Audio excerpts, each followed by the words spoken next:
Hi friends, welcome back to the channel. Today I'm going to give you a very short tour of the kitchen in our 1950s cottage. And you're looking at the cottage. It's in the back of our property behind the 30s brick bungalow out front. This was a little cottage that was built in the 1950s onto an existing two-car garage there that is original to the 1930s or 40s. So they built the cottage for their oldest son when he got married. So he moved into this little cottage with his wife in the 1950s. This was the first thing on the property my husband renovated, and this is where we live. Welcome to the teeny tiny kitchen in the cottage. This is the first room that you come into when you walk in the front door of the cottage. It is a kind of a multi-purpose used room. We have our coat rack behind the door when you walk in to hang our coats on. We also use this, I use it as a laundry room because below the cabinet here, I have a apartment size washer and dryer tucked in there.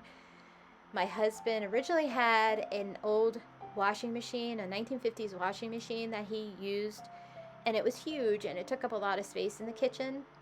So we went ahead and took that out and put in the washer and dryer underneath the countertop. And the countertop my husband made from a salvage kitchen that he got from somebody who was refinishing their kitchen. He took their metal cabinets and their old countertops and he's been storing that. When I moved in, I'm like, I definitely need more countertop space.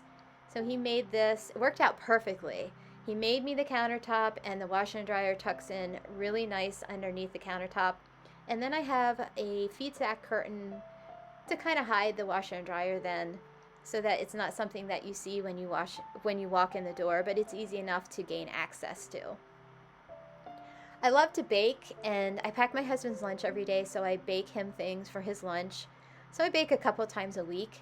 You will see that I keep a lot of my ingredients, my flour, my sugars, oats and rice and nuts, stored in the old Depression jars.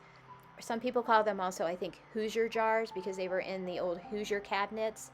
So I keep them above the countertop so that I have easy access to them, and I also don't have a lot of storage in the kitchen. So they sit up there on the shelving above the counter, and I can gain access to them really easy. You will see that I use a lot of my vintage collections. I've been collecting things for the last 20 and 30 years. I use Pyrex on a daily basis. My KitchenAid is from the 1950s. I got it at an auction for 10 bucks years ago.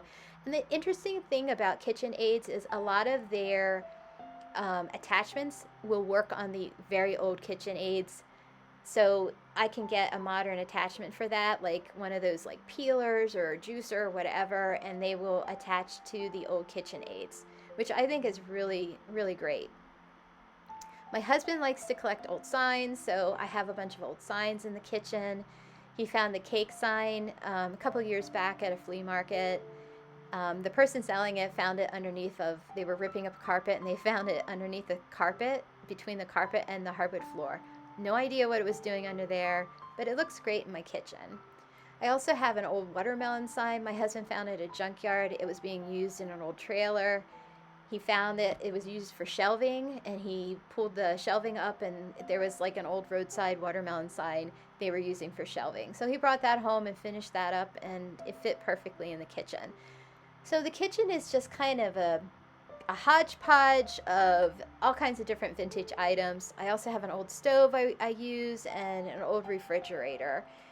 It's just things that I really love. So every day when I'm in the kitchen and I'm working and cooking and baking, I just really enjoy being surrounded by things that I've collected over the years and things that I use every single day and that I love.